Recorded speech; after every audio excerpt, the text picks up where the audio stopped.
ਅੱਜ ਗੱਲਾਂ ਖੁੱਲ ਗਈਆਂ ਨੇ। ਉਹ ਲਾਰਿਆ ਨੀ ਤੂੰ ਮਸਜਿਦ ਅੰਦਰ ਜਾ ਕੇ ਆ ਕਰਨੀ ਹੈ ਜੋ ਨੀ ਮੈਨੂੰ ਮੀਆਂ ਸੁਣਾਈਆਂ ਨੇ ਸਾਰੀਆਂ ਅੱਜ ਕਰਨੇ ਹੇਠ। ਹੈਲੋ ਮੇਰਾ ਖੂਨ ਜਿਗਰ ਦਾ ਰਹਿ ਗਿਆ ਅੱਖੀਆਂ ਸੀ ਜੋ ਇਹ ਪਤਾ ਲੱਗ ਗਿਆ ਮੀਰ ਸ਼ਬੀਰ ਨੂੰ ਨਹੀਂ ਤੈਨੂੰ ਸਾਰੀ ਲੱਗ ਜਾਂਦੀ।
ਗਿਆ ਮੋਹਤ ਅਲੇਲ ਕਦੇ ਖੂਬ ਭਰਪੂਰ ਨਹੀਂ ਆਉਂਦੇ ਉਹ ਝੜੀਏ ਨਾਲ ਤਰੇਲ ਨਾ ਤੂੰ ਵੇ ਤਮਾਸ਼ਾ ਮੌਤ ਦਾ ਨੀ ਨਾ ਬਲਦੀ ਤੇ ਪਾ ਉਹ ਦਿਲ ਵਿੱਚ ਇਸ਼ਕ ਸਮੁੰਦਰ ਡੂੰਘੜੇ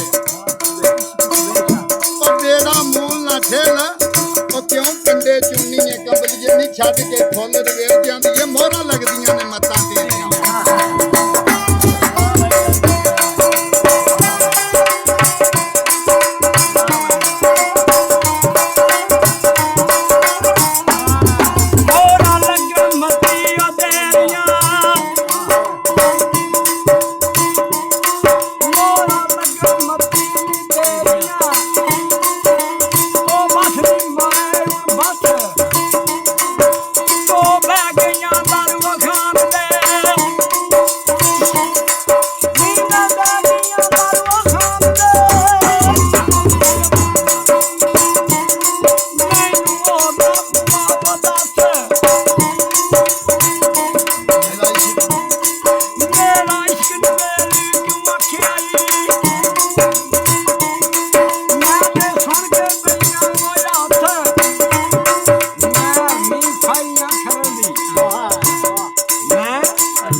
जवाब किया मां कुटी आखदी है कुड़िया तेरी उम्र छोटी है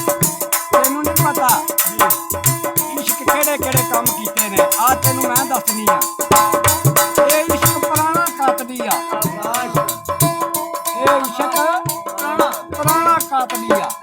ਇਹਦਾ ਹਰਗਿਜ਼ ਲੈ ਨਾ ਇਹਨੇ ਸੱਸੀ ਨੂੰ ਥਲਾਂ ਵਿੱਚ ਸਾੜੀ ਤੇ ਸੋਹਣੀ ਨੂੰ ਵਿੱਚ ਨਾ ਇਬਰਾਹੀਮ ਆਦਮ ਨੂੰ ਭੁੱਲ ਗਈ ਸੀ ਠੰਡੀ ਛਾਂ ਗੋਬੀ ਚੰਦ ਛੱਡ ਦੌਲਤਾਂ ਪਿਆ ਫਿਰਦਾ ਸੀ ਨਗਰ ਗਰਾਂ ਇੱਥੇ ਸਾਕ ਸੱਜਣ ਵੀ ਛੱਡ ਜਾਂਦੇ ਨੇ। ਇਹਦੇ ਵਿੱਚ ਸਾਕ ਸੱਜਣ ਵੀ ਛੱਡ ਜਾਂਦੇ ਨੇ। ਕੌਣ ਕੌਣ? ਵੀਰ ਬਾਬਨ ਤੇ ਮਾਂ। ਇਹ ਉਹਨਾਂ ਕੋਲ ਭੀਖ ਮੰਗਾਉਂਦਾ ਹੀ ਜਿਹੜੇ ਤਖਤੀ ਕਰਨ ਨਿਆ ਆਖੇ ਲੱਗ ਮੇਰੇ ਮਾਣ ਚੰਦੜੀ ਸੁੱਖ ਤੇ ਚੈਨ ਦੀ ਛਾਂ ਨੀ ਖੇੜਾ ਛੱਡ ਦੇ ਉਸ ਭੁੱਖੇ ਖਰਲ ਦਾ ਨਹੀਂ ਤੇਰਾ ਲੱਖ ਨਾ ਦਾਜ ਬਣਾ ਜਾਨ ਕੀ ਆਂਦੀ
ਵਾਹ ਚੌਧਰੀ ਜਿਉ ਔਰ ਰੋਟੀ ਆ। ਆ ਜਾਂਦਾ ਵੇ